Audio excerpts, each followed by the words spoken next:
Hi viewers, welcome to our channel. ప్రస్తుతం మనతో పాటు సీనియర్ జర్నలిస్ట్ దాము బాలాస్ అన్న వారితో మాట్లాడదాం. నమస్కారం సార్. నమస్తే సార్, జగన్ గారు హిమాలయాలకు వెళ్ళిపోయారు, కొంతకాలం అక్కడే రెస్ట్ తీసుకోబోతున్నారు అని చెప్పేసి వార్తలు రావడం చూస్తున్నాం సార్. ఈ వార్తల్లో నిజమెంత ఉంది? ఎందుకు హిమాలయాలకు వెళ్ళినట్టు సార్? అది మామూలుగానే ఇప్పుడు జగన్ ఓడిపోయినా కూడా మొత్తం తెలుగుదేశం మీడియా కానీ సోషల్ మీడియా కానీ జగన్ మీద ఫోకస్ చేస్తుంది చాలా విషయాలకు సంబంధించి. ఎందుకంటే జగన్ని శాశ్వతంగా తొక్కేసేయాలి, అపోజిషన్ లేకుండా చూసుకోవాలి, 2029కి జగన్ మళ్ళీ రివైవ్ కాకుండా చూసుకోవాలనేది తెలుగుదేశం క్యాంపు ముందున్న కర్తవ్యం, వాళ్ళ ప్లాన్ అది.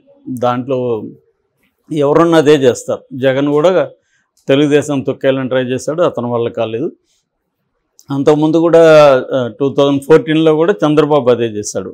అందుకనే 67 మంది ఉన్న శాసనసభ్యుల్లో 23 మందిని తను తీసుకొని వైసీపీని తొక్కేయాలి, 2019కి అంతా అసలు ఉండకూడదని చంద్రబాబు ట్రై చేశాడు. సో ఇది రాజకీయాల్లో మామూలే. మనకి ఇక్కడ కేసీఆర్ని చూస్తున్నాం. ఇప్పుడు రేవంత్ రెడ్డి కంప్లీట్గా బీఆర్ఎస్ని తొక్కేయాలని రేవంత్ రెడ్డి ప్లాన్ చేస్తున్నాడు. బీజేపీకి కూడా అదే ప్లాన్ ఉంది. అంటే బీజేపీ దేశవ్యాప్తంగా కూడా ఏ రాష్ట్రంలో అయినా ఎవరు వీక్గా ఉంటే వాళ్ళని తొక్కేసి ఆ ప్లేస్లకి రావాలనేది అనుకుంటుంది. అది మిత్రపక్షమైన శత్రుపక్షమైన బీజేపీ లక్ష్యం అది. సో ఇవాళ పొలిటికల్ ఒకప్పుడు ఏంటంటే బతికించి యుద్ధం చేద్దామనే ఒక కాన్సెప్ట్ ఉండేది. అంటే ప్రత్యర్థి బతికి ఉంటే మనం యుద్ధం చేద్దామని. ఇవాళ ఏమైందంటే అది ప్రత్యర్థిని చంపేసి మనం యుద్ధమే చేయాల్సి, యుద్ధాన్ని నివారించుదాం, యుద్ధమే అవసరం లేకుండా అన్న ఒక యాంగిల్ బాగా వచ్చింది రాజకీయాల్లో.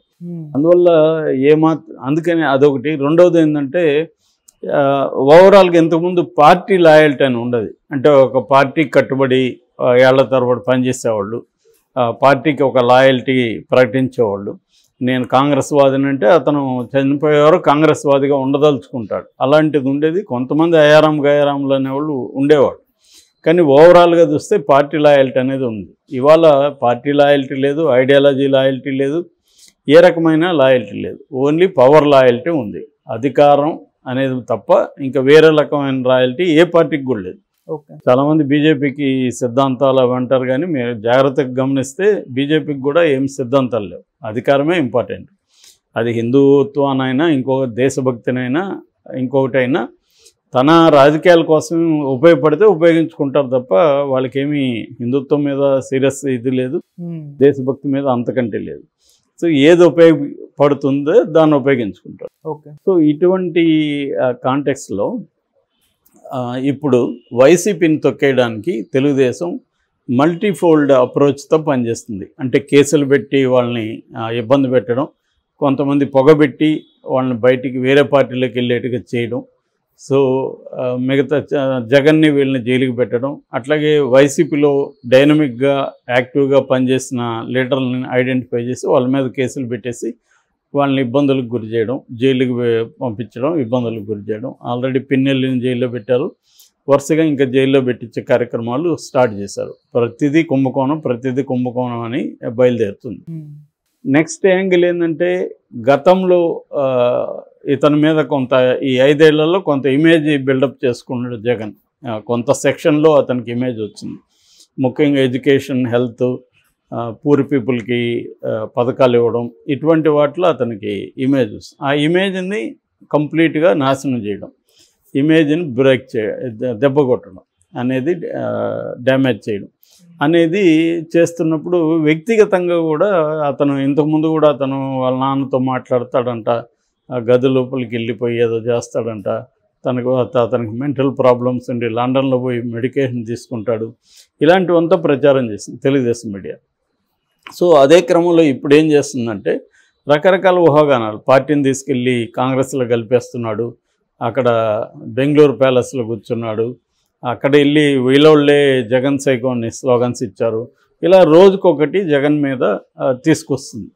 సో దీనివల్ల జగన్కి ఎంత నష్టం అనేది పక్కన పెడితే జగన్ ఇంకా బలవంతుడిగానే ఉన్నట్టున్నాడు అని జనంలోకి వీళ్ళే తీసుకెళ్తున్నట్టు ఉంది. నిజానికి జగన్ సైలెంట్గా ఉన్నాడు. ఒక 3 నెలలు 6 నెలలు చూద్దాం అన్నట్టుగా తను సమీక్షలు జరుపుకుంటున్నాడు యాక్చువల్గా.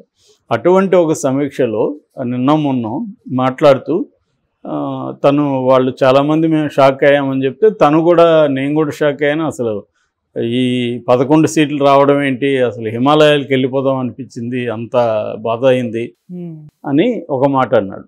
దాన్ని ఎవరు లీక్ చేశారు. దాంతో హిమాలయాలకి జగన్ వెళ్ళిపోతున్నాడు, అక్కడ ఎవరో గురుస్వామిని కలుస్తున్నాడు, ఏదో పెద్ద స్కెచ్ చేస్తున్నాడు, మోడీకి అక్కడ కొంతమంది స్వాములు తెలుసు, ఆ స్వాముల్ని ఈయన కూడా కలుస్తున్నాడు, ఇలాగా ఇంకా రకరకాల కథనాల్ని అల్లేసి జగన్ వెళ్ళిపోతున్నాడు శాశ్వతంగా హిమాలయాలకి అన్నట్టుగా అయిపోయింది. నిజానికి జగన్ హిమాలయాలకి వెళ్ళట్లేదు.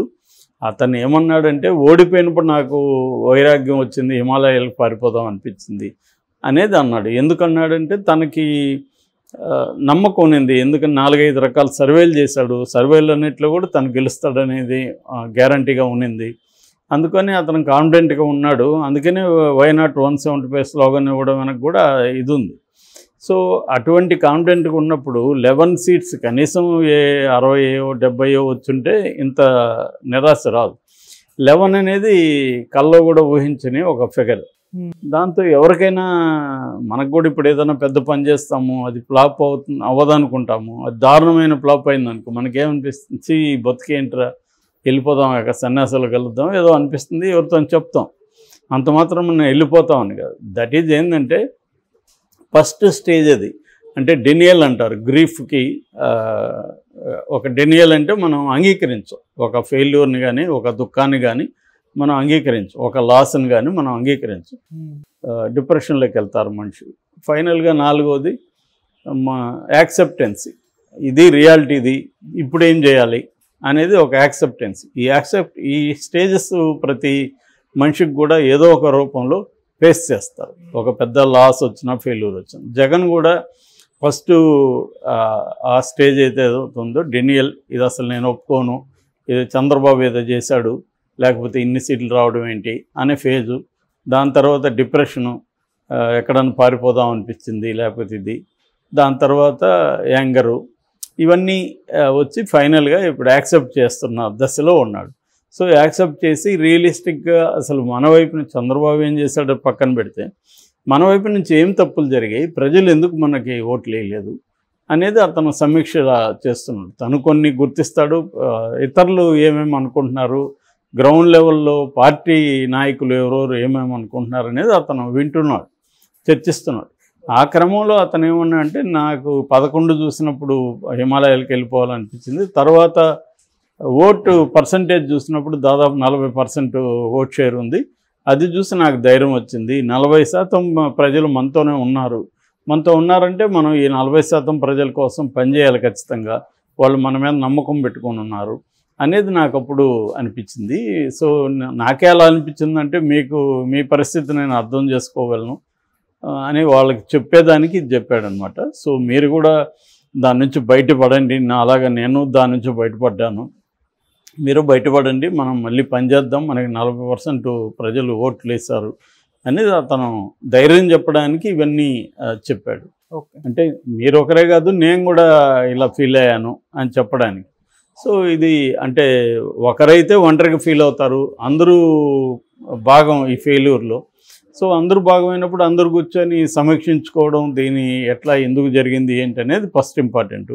దాని తర్వాత ఇప్పుడు ఏం చేయాలి, చంద్రబాబు ఏం చేయబోతున్నాడు, మనం కౌంటర్గా ఏం చేయాలి, ఇవన్నీ కూడా చర్చించుకోవాల్సిన అవసరం. ఆ క్రమంలో జగన్ హిమాలయాల గురించి టాపిక్ తెచ్చాడు తప్ప అతను హిమాలయాలకు వెళ్ళిపోయే పరిస్థితి ఉండదు. ఇంకా ఘోరమైన ఫెయిల్యూర్లోంచి కూడా పొలిటికల్ పార్టీలు మళ్ళీ పైకి వెళ్ళాయి. మనకి బీజేపీ ఉదంతమే ఉంది, 2 సీట్ల నుంచి అది 89 ఎంతో వచ్చాయి, మళ్ళీ అధికారంలోకి వచ్చింది.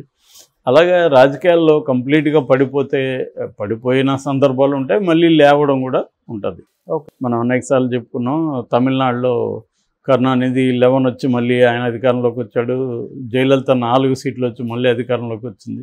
అంతెందుకు చంద్రబాబు 23 వచ్చి మళ్ళీ ఇప్పుడు 164 కూటమికి వచ్చాయి కదా. కాబట్టి జగన్ మళ్ళీ రావనేది గ్యారెంటీ లేదు, రావచ్చు రాకపోవచ్చు అది వేరే విషయం. కానీ ఏదేమైనా రాజకీయాల్లో ఇవన్నీ common. Okay, thank you so much.